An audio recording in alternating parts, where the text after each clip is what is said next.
বাংলাদেশে for the first time আমরা একটা বাগ বাউন্টি প্ল্যাটফর্ম লঞ্চ করেছি, যেটার নাম হচ্ছে জিরো ডে টেস্ট। যার মাধ্যমে বেসিক্যালি হচ্ছে হান্টার্সরা যারা আছেন, সিকিউরিটি এক্সপার্টরা, তারা চাইলে ইন্ডিভিজুয়ালি যে সমস্ত লিস্টেড প্রতিষ্ঠানগুলো জয়েন করেছে আমাদের প্ল্যাটফর্মে, শুধুমাত্র তাদেরকে পলিসি মেনটেন করে তাদের সিকিউরিটি এনশিওর করার জন্য তারা বাগ হান্ট করে দিতে পারবে। এটা দুইটাভাবে হতে পারে। তারা হতে পারে ভার্নাবি ডিসক্লোজার পলিসির মাধ্যমে, ভিডিপি প্রোগ্রামের মাধ্যমে তারা জয়েন করতে পারছে, অথবা হতে পারে তারা বাগ বাউন্টি প্রোগ্রামের মাধ্যমে বাউন্টি এনশিওর করার মাধ্যমে তারা জয়েন করতে পারছে।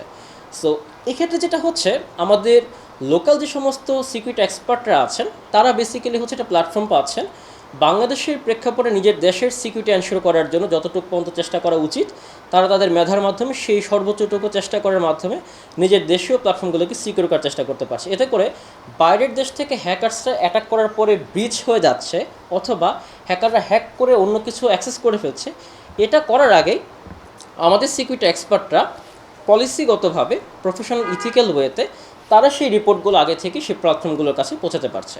এবং এই রিপোর্ট হ্যান্ডলিং, রিপোর্ট সাবমিশন এবং প্রপার বাগ বাউন্টি প্রোগ্রামটাকে ম্যানেজ করার জন্য যা যা বিষয়গুলো প্রয়োজন সেটা আমাদের প্ল্যাটফর্ম দিচ্ছে। সো আপনি এখানে আমাদের প্রতিষ্ঠানের যে সমস্ত হচ্ছে পলিসিগতভাবে আমাদের এটা একটা সাস প্রোডাক্ট বলতে পারেন। আমরা বেসিক্যালি এরকম একটা প্ল্যাটফর্ম দাঁড় করেছি যেখানে হচ্ছে সরাসরি বাগ হান্টিংয়ের জন্য যে সমস্ত পলিসিগুলো প্রয়োজন, কোম্পানির পলিসিগুলো প্রয়োজন, আমাদের এনডিএ পলিসিগুলো প্রয়োজন, সেই প্রতিটা বিষয় বাংলাদেশ গভর্নমেন্টের অনুযায়ী হচ্ছে বেসিক্যালি আমরা আওতাধীনভাবে সেই বিষয়গুলো এখানে দিয়েছে। এবং ইনফ্যাক্ট যেহেতু আমাদের প্রতিষ্ঠান আইএসও সার্টিফাইড অ্যাক্রিডিটেশন আছে, সো আমরা চেষ্টা করছি ডেটা সিকিউরিটির ক্ষেত্রে সর্বাত্মক চেষ্টা করার মাধ্যমে সেই বিষয়গুলোকে আসলে এনশিওর করার। এবং পাশাপাশি যারা সিকিউরিটি এক্সপার্ট হিসেবে আমাদের সাথে জয়েন করতে যাচ্ছেন তারাও বেসিক্যালি হচ্ছে তাদের এই প্রোগ্রামগুলোর মাধ্যমে প্রাতিষ্ঠানিকভাবে একটা প্ল্যাটফর্মের মধ্য দিয়ে তারা সিকিউরিটি টেস্টিংয়ের মাধ্যমে তারা হচ্ছে সেই কোম্পানিগুলোকে হেল্প করতে পারছে। এখন সবচেয়ে গুরুত্বপূর্ণ বিষয় হচ্ছে বেসিক্যালি আমরা এখান থেকে ফিচারগুলো কী দিচ্ছে।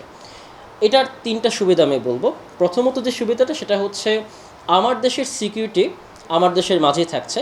এমন অনেক ক্রিডেনশিয়াল থাকতে পারে যে বিষয়গুলো বাইরের দেশ থেকে আমাদের দেশে হান্ট করার পর তারা আসলে সেই বিষয়গুলো লায়াবিলিটি নাও হতে পারে। কারণ আমার দেশের গভর্নমেন্ট আমার দেশের মানুষকে চাইলেই হচ্ছে সেখান থেকে টেস্ট করতে পারছে। একজন এক্সপার্ট যে হচ্ছে তার সিকিউরিটি টেস্টিংয়ের মাধ্যমে সে যদি কোনোভাবে আনএথিক্যাল ওয়েতে সে এগোতেও চেষ্টা করে, সেক্ষেত্রে কিন্তু বাংলাদেশ গভর্নমেন্ট থেকে সাথে সাথে সেখান থেকে গ্রেফতার করতে পারছে, যেটা হয়তো বাইরের দেশের ক্ষেত্রে আমাদের একটু লং টার্ম প্রসিডিউর মধ্যে যেতে হচ্ছে বা সেই ইস্যুগুলো করতে পারছে না। সো বাংলাদেশের সিকিউরিটি এক্সপার্টরা সহজে চাইলে বাংলাদেশের এই প্রতিষ্ঠানগুলোতে যারা আমাদের লোকাল কোম্পানিগুলো আছে বা ইন্টারন্যাশনাল যদি কেউ কোম্পানি থাকে তারাও জয়েন করতে পারবে, সেগুলো টেস্ট করার সুযোগ পাচ্ছে, অর্থাৎ লোকাল একটা বাগ বাউন্টি প্ল্যাটফর্ম দাঁড় করাতে পারছে। সেকেন্ড যেটা সুবিধা সেটা হচ্ছে এখান থেকে বেসিক্যালি আমাদের দেশের টাকা দেশেই থাকছে। আমরা এখানে গভর্নমেন্টের ইস্যুসগুলোকে মাথায় রেখে আমরা হচ্ছে এখান থেকে যে সমস্ত বাউন্টিগুলো আছে সেটা তারা ব্যাংকিং সেক্টরের মাধ্যমে তারা হচ্ছে ব্যাংক ট্রান্সফার করতে পারবে, এই বিষয়গুলো আমরা সুবিধা রেখেছি। এবং ফর দ্য ফার্স্ট টাইম হান্টাররা চাইলে বাংলাতেও রিপোর্ট লিখতে পারবে এবং বাংলা ভাষায় এই বিষয়গুলো তারা হচ্ছে রিপোর্ট সাবমিট করতে পারবে। তৃতীয় যে সমস্যাটা আমরা সমাধান করতে চেষ্টা করেছি সেটা হচ্ছে কোম্পানিগুলোর ক্ষেত্রে একটা ইনহাউস সিকিউরিটি টিম মেনটেন করতে গেলে বা একটা কোম্পানিকে কয়েক লাখ টাকার উপরে খরচ করতে হচ্ছে। বাট আপনি যখন একটা ভিডিপি প্রোগ্রাম লঞ্চ করতে যাচ্ছেন, সেই ক্ষেত্রে আপনার ভিডিপি প্রোগ্রামে পার মান্থ একটা সাবস্ক্রিপশন মিনিমাম মাত্র 25,000 টাকা আপনার খরচ করতে হচ্ছে। বাট এই ভিডিপি প্রোগ্রামে জয়েন করার মাধ্যমে বিভিন্ন কোম্পানি যারা জয়েন করছেন তাদের বাগ হান্ট করতে পারছে বিভিন্ন হান্টাররা। আবার ধরুন আপনি কোনো বাউন্টি প্রোগ্রাম এখানে লঞ্চ করতে পারছেন, আপনি একটা 1 লাখ টাকার বাউন্টি এখানে অফার করতে পারেন, যে সমস্ত ক্রিটিক্যাল বাগ হান্টিং যদি সেক্ষেত্রে হান্ট হয়ে থাকে বা যদি কোনো সেভারিটি লেভেল সেরকম হাই লেভেলের কোনো বাগ হয়ে থাকে, সেই বিষয়গুলো হান্ট করার মাধ্যমে কিন্তু চাইলে কোম্পানিগুলো একটা অ্যাপ্রোচের মধ্য দিয়ে তারা হচ্ছে সেই কোম্পানির সিকিউরিটি এক্সপার্টদেরকে বা যারা হান্ট করতেছে তাদেরকে হচ্ছে রিচ আউট করতে পারছে।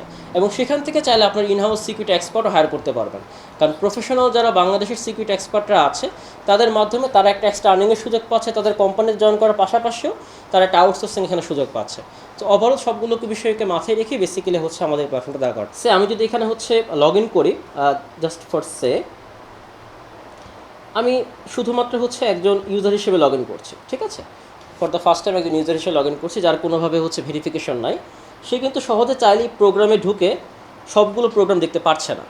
সো কোনো প্রতিষ্ঠান যদি বাউন্টি প্রোগ্রাম ভিডিপি প্রোগ্রামে জয়েন করে থাকে, অন্যান্য প্ল্যাটফর্মে যেরকমভাবে জানতে পারছে যে আসলে ওই কোম্পানি সেই প্রোগ্রাম রেখেছে কিনা, বা সেই কোম্পানিতে যদি আমি আনইথিক্যাল ওয়েতে টেস্ট করে তাদেরকে হচ্ছে কোনোভাবে আমি র্যানজমের জন্য তাদেরকে হচ্ছে আমি উদ্বুদ্ধ করতে চাই, বা যদি আনইথিক্যাল ওয়েতে আমি চেষ্টা করি তাদেরকে হচ্ছে সেখান থেকে ব্ল্যাকমেল করা, সেটা কিন্তু কোনো সুযোগ থাকছে না এখানে। আপনাকে অবশ্যই ভেরিফাইড হয়ে দেন জানতে পারবেন কোন প্রতিষ্ঠান এখানে প্রোগ্রাম রিলিজ করেছে। সো ভেরিফাইড হওয়ার জন্য যেটা করতে হবে, শুরুতে আপনি ভিডিপি প্রোগ্রামে জয়েন করতে পারবেন, কেননা 1000 স্কোর মানে পয়েন্ট যদি 1000 না হয় সেক্ষেত্রে আপনি বাগ বাউন্টি প্রোগ্রামের কোনো অ্যাক্সেস করতে পারবেন না। সো ভিডিপি প্রোগ্রামে জয়েন করতে হলে আপনাকে অবশ্যই আগে কেওয়াইসি ভেরিফিকেশন থাকতে হবে। সেটার জন্য বেসিক্যালি আমরা বেশ কিছু সিকিউরিটি ইস্যুস রেখেছি। আপনার এনআইডি বা পাসপোর্ট ইনফরমেশন থাকতে হবে। এর মাধ্যমে বেসিক্যালি আপনি ভেরিফাই করতে পারবেন আপনার অ্যাকাউন্টকে, এবং আপনার অ্যাকাউন্ট ভেরিফাই হয়ে গেলে তারপর আপনি ওই প্রোগ্রাম থেকে ভিডিপি প্রোগ্রাম যেগুলো থাকবে সেগুলোতে হচ্ছে আপনি হান্ট করতে পারবেন। এতে করে হচ্ছে কি, একটা কোম্পানিতে বাগকে সাবমিট করলো সে আসলে ভ্যালিড কিনা, তার আইডেন্টিটি কী, সেই বিষয়গুলো কিন্তু প্রপারলি আমরা সেই কোম্পানিকেও শেয়ার করতে পারছি। এটা প্রথমত বিষয়। সেটা আর দ্বিতীয় যে বিষয়টা যেটা আপনি বলেন যে এন্টারপ্রাইজ যে সমস্ত কোম্পানিগুলো আছে বা যারা ব্যাংক আছে, গভর্নমেন্টের কোম্পানিগুলো আছে, তারা বেসিক্যালি হচ্ছে চাইলে প্রাইভেট প্রোগ্রাম রিলিজ করতে পারবে। এই প্রাইভেট প্রোগ্রামের ক্ষেত্রে চাইলেই কোনো হান্টার সেই প্রোগ্রামগুলো দেখতেও পারবে না, অ্যাক্সেসও করতে পারবে না। যখনই তাদের পয়েন্ট এবং রেপুটেশনস এবং তার ব্যাকগ্রাউন্ড চেকিংয়ের মাধ্যমে কোনো প্রতিষ্ঠান মনে করবে যে হ্যাঁ তাকে আমরা হায়ার করতে পারি আমাদের সিকিউরিটি টেস্ট করার জন্য, শুধুমাত্র সেক্ষেত্রে তারা প্রাইভেটলি রিকোয়েস্ট পাঠাতে পারবে আমাদের প্ল্যাটফর্মের মাধ্যমে, এবং সেখান থেকে সে চাইলে সেই হান্টার সেই প্ল্যাটফর্মগুলোতে জয়েন করতে পারবে, সেই প্রোগ্রামগুলো জয়েন করতে পারবে। সো টোটালি শুধুমাত্র কোম্পানির দিক থেকে সিকিউরিটি এনশিওর করছি না আমরা, এটার পাশাপাশি আমরা ডেটা নিরাপত্তা, তাদের ডিজিটাল সিকিউরিটি পার্সপেক্টিভ থেকে যে বিষয়গুলো এনশিওর করা উচিত এবং তাদের অ্যাসেটগুলোকে এনশিওর করা উচিত সিকিউরিটি ইস্যু এনশিওর করার ক্ষেত্রে, সেই প্রতিটা বিষয় আমরা এখানে খেয়াল রাখছি।